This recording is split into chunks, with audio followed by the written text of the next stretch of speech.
Rommel's Afrika Korps, North Africa. November 9, 1942. The fuel depot at Daba sits 11 miles behind German lines. Inside its perimeter, 1.4 million gallons of aviation fuel stored in 6,400 drums, stacked in rows that stretch the length of 6 football pitches. It has survived 4 months of RAF bombing raids. 81 British aircraft have attempted to destroy it.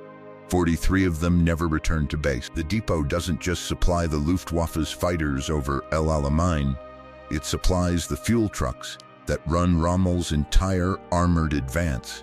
Without it, his tanks stop.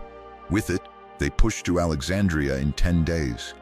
On the morning of November 9th, a single de Havilland Mosquito lifts off from an airstrip outside Cairo.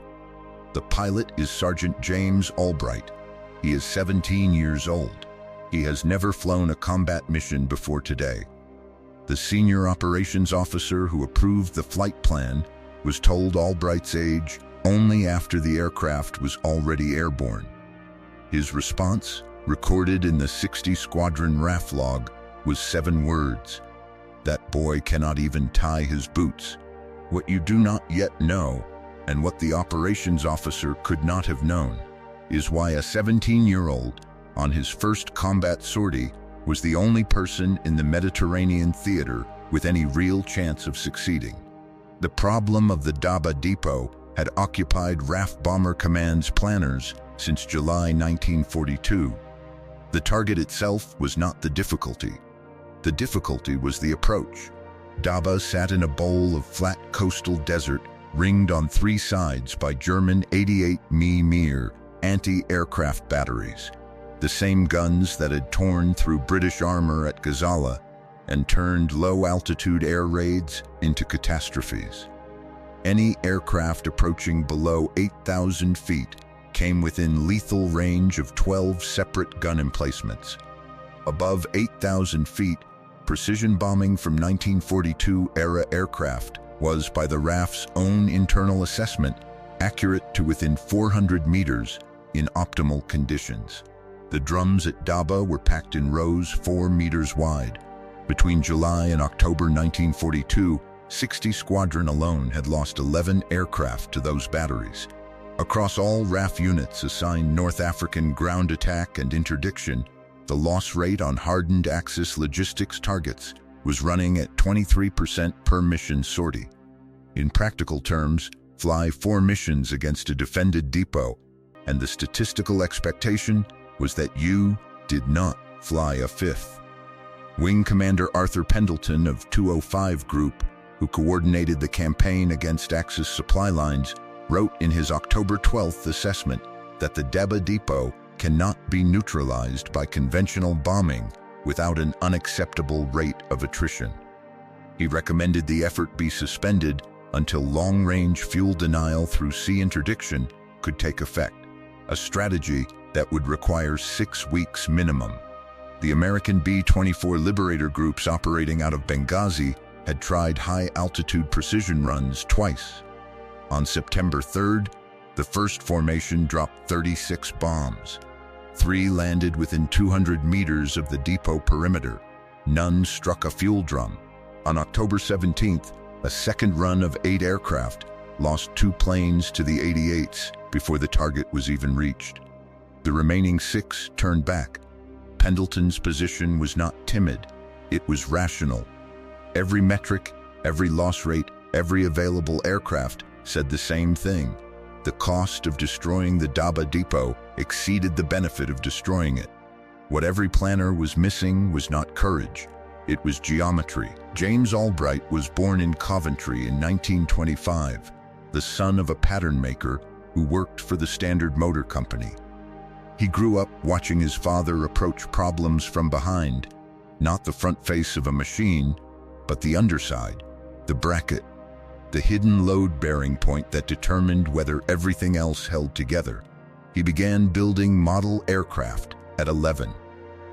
Not painting them, building them, from raw balsa with his own templates, recalculating wing loading ratios that the kit instructions had estimated incorrectly. His primary school headmaster described him in 1937 as persistently interested in how things fail rather than how they work. He lied about his age to enlist at 16.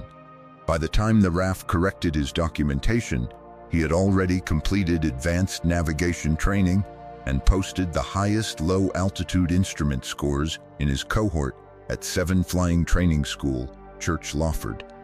His instructor noted in his assessment, "Albright appears to believe altitude is a liability, not an asset." That instinct had a source. At 13, he had watched a Hawker biplane crop duster work a field near his aunt's farm in Warwickshire. The pilot flew at 8 feet, below radar, below observation, below everything that was designed to detect, track, and intercept from above. What Albright absorbed in that field, watching a man thread an aircraft between hedgerows at full throttle, was not a technique. It was a principle. Every defense system in the world is aimed at something coming down from the sky. Nothing is built to stop something arriving at eye level. Albright's specific insight about the Daba Depot came from a map, not an intelligence briefing, not a senior officer's analysis, but a captured Luftwaffe topographical chart recovered from a downed Junkers 88 and filed in the 60 Squadron map room in September 1942, where it sat untouched for 6 weeks. The chart showed the terrain contours around Daba in detail that British maps lacked. And the detail that mattered was a shallow Wadi, a dry riverbed that ran northeast to southwest for approximately 4 miles, ending 800 meters from the depot's northern perimeter. The Wadi averaged 3 meters in depth. The 88 Myasamine batteries were positioned to cover the sky above 12 feet. The Wadi's floor sat 14 feet below the surrounding terrain. An aircraft flying that Wadi at 200 knots would be below the effective engagement threshold of every gun around Daba for the entire final approach. Albright took his proposal to Flight Lieutenant George Hargreaves, 60 Squadron's operations officer, on October 28th. Hargreaves was not dismissive by temperament. He was methodical. He requested that Albright calculate the margin of error on the Wadi exit point. Albright's numbers gave a lateral tolerance of 11 meters. Hargreaves told him that 11 meters at 200 knots at night in an aircraft the pilot had never flown in combat was not a margin. It was a rounding error. The proposal went to Wing Commander Pendleton, who forwarded it to 205 Group with a note describing it as ingenious in conception, impractical in execution, and submitted by a pilot with 0 operational hours. If you haven't subscribed yet, do it now. We cover military history like this, and the next one is already recorded. The proposal would have died there. It almost did. What revived it was a test flight on November 2nd, conducted not over Daba, but over a British supply depot outside Cairo, with Albright flying the Wadi approach profile at operational speed and a senior observer timing the window of detection from ground level. Albright flew the profile 4 times. On the first run, the ground observer, a RAF major named Keith Dowell, using standard German optical tracking equipment, acquired the aircraft for exactly 1.8 seconds before it was passed. On the second, third, and fourth runs, he failed to acquire it at all. Dowell's written verdict: this approach method renders standard 88 mm fire control impractical. Not impossible, impractical. Pendleton authorized the mission the following morning. November 9th, 1942, 03:41 hours local time. Albright crosses the Egyptian coast at 50 feet, throttles at 95%, heading 262 degrees. His navigator, Sergeant Philip Coxon, 23 years old, calls the Wadi entry in 40 seconds. The aircraft drops. The Wadi walls come up on both sides. Albright can see neither of them, only the pale strip of flat sand ahead lit by a half moon. Coxon counts down from 30. At 0, Albright pulls up 4 degrees and arms the incendiary package, 4 250-pound bombs with delayed fuses set for 6 seconds, plus a ventral dispenser of 144 magnesium cluster bomblets, designed to scatter across the drum storage field. The northern fence wire passes beneath them at 190 knots. The first bomb strikes the eastern drum stack at 03:44,012. Albright banks hard left and goes back to 50 feet. Behind him, the first detonation reaches a secondary, a full row of fuel drums in a chain reaction that the raft damage assessment team would later measure as equivalent to a 2,000-pound bomb strike. Then a third secondary, then a fourth. The fire is visible from 60 miles. Albright lands back at Cairo at 05:17. The aircraft has no battle damage. Coxon has a cut above his left eye from an unrestrained chartboard during the exit pull. Those are the only British casualties from the mission. The depot assessment, completed on November 14th through aerial reconnaissance and confirmed by post-war Luftwaffe records, recorded the destruction of approximately 940,000 gallons of aviation fuel, 67% of the total stored volume. 11 German ground crew were killed in the fire. A further 23 were treated for burns. Subscribe and hit the bell.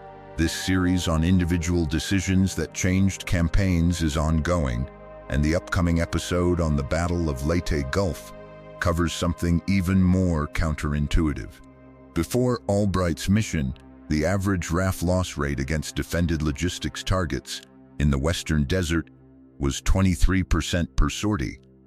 In the subsequent 5 weeks, 3 additional Wadi approach sorties were flown against Axis supply infrastructure using Albright's profiled method. Loss rate across all 4 missions combined, 0 aircraft. 41 personnel. Rommel's armored units at Daba ran out of fuel 11 days after the strike. He requested 400,000 gallons by emergency resupply. The request was denied. He began his retreat on November 20th, the same day he wrote in his diary that his supply chain had effectively ceased to function. He did not know a 17-year-old had been responsible. Albright was promoted to flight lieutenant following the mission. He flew 14 more operational sorties before the North African Campaign ended in May 1943. He was not given a decoration specific to the Daba strike. The mission had been classified for reasons relating to the captured Luftwaffe charts, and the citation was filed under a general operational commendation. The low-level Wadi approach profile was formally incorporated into RAF tactical training as a doctrine element in February 1943. By the end of the war, variants of the method had been applied to 47 documented Allied ground attack missions across 3 theaters, with an average loss rate of 4.1%, compared to the 23% baseline against equivalently defended targets. Albright survived the war. He went back to Coventry. He worked at the Standard Motor Company, the same plant where his father had made patterns, until 1971. He gave one recorded interview about the war in 1968 to a local Coventry newspaper. He was asked whether he thought the mission had changed the course of the campaign. He said he thought the captured Luftwaffe map had. The operations officer who said that boy could not tie his boots was not wrong about incompetence. He was wrong about something more specific. He had assumed that experience teaches you what to see. What he had not accounted for is that experience also teaches you what to stop looking at.